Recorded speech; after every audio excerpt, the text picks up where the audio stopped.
కేసీఆర్ కి బద్ద శత్రువులుగా వ్యవహరిస్తున్న వాళ్ళు, కేసీఆర్ క్యారెక్టర్ ను అసాసినేట్ చేయాలని చెప్పి దశాబ్దాలుగా ప్రయత్నం చేస్తున్న వాళ్ళు,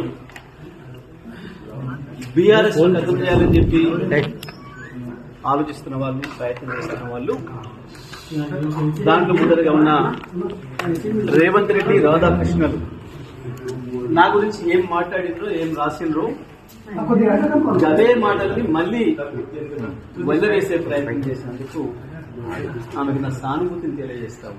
అంటే కవిత వెనకాల రేవంత్ రెడ్డి ఉన్నారంటున్నారు. నేనేమంటున్నా, వారు ఉపయోగించిన పదాలలో ఈ మధ్య కాలంలో ఆ పదాలను ఉపయోగించింది మొదటగా రేవంత్ రెడ్డి, తర్వాత రాధాకృష్ణ. అదే పదాలని ఇవాళ మీరు వారి మాటల్లో చూశారు, మీకు స్పష్టంగా కనబడుతుంది. కేసీఆర్ శత్రువుల చేతుల్లో వాళ్ళు మాట్లాడుతున్న ఆయుధాలని, వాళ్ళు మాట్లాడుతున్న మాటల్ని తాను తీసుకుంటున్నందుకు, తాను వల్లవేస్తున్నందుకు, అవి వాడుతున్నందుకు నేను అందుకు సానుభూతి తెలియజేస్తాను. నల్గొండ జిల్లాలో పార్టీ నాశనం అయ్యారు. నల్గొండ జిల్లాలో పార్టీ నాశనం చేస్తారు. ఓకే, నల్లగొండ జిల్లాకు సంబంధించి 25 సంవత్సరాల కాలంలో జరిగిన ఉద్యమాలన్నిటికీ, వచ్చిన విజయాలన్నిటికీ నాదే బాధ్యత, నేనే కారకుణ్ణి అని కనుక వారు భావిస్తే ఈసారి జరిగిన ఓటమికి కూడా నేనే బాధ్యత వహిస్తా. నాకేం భయం లేదు. తప్పకుండా గెలుపు మాత్రమే నాది, ఓటమి నాది కాదని పాల్పోయేవాడిని కాదు. నేను గెలుపుకు నేనే బాధ్యత అయినప్పుడు ఓటమి కూడా నేనే బాధ్యతని, ఓటమికి నేనే బాధ్యత అయినప్పుడు గెలుపు కూడా నేనే బాధ్యతని. 2001 నుంచి ఇప్పటి వరకు జరిగిన నల్గొండ జిల్లాలో జరిగిన ఉద్యమాలన్నిటికీ, గెలుపడంలన్నిటికీ నేను బాధ్యత, నాకేం సందేహం లేదు. నేను ఒక్కరిని మాత్రమే కాదు, తప్పకుండా పార్టీ అనేది గొప్పది, పార్టీ అనేది పెద్దది. మన గెలుపోవడంలకు అన్నిటికీ పార్టీ ఉంటుంది. మనం వ్యక్తులుగా ఏదో చేస్తామని అనుకుంటే అది వాళ్ళ భ్రమ. కొంతమంది తమకు తాము ఎక్కువ ఊహించుకొని ఏదేదో అయిపోతారు.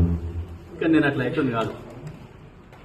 నేను పార్టీ సైనికుల్ని, పార్టీలో క్రమశిక్షణ గల సైనికుల్ని 25 ఏళ్లుగా. ఆ విషయం కేసీఆర్ గారే ఎన్నో సందర్భాల్లో చెప్పారు, మీ అందరికి సాక్షి. ఇప్పుడు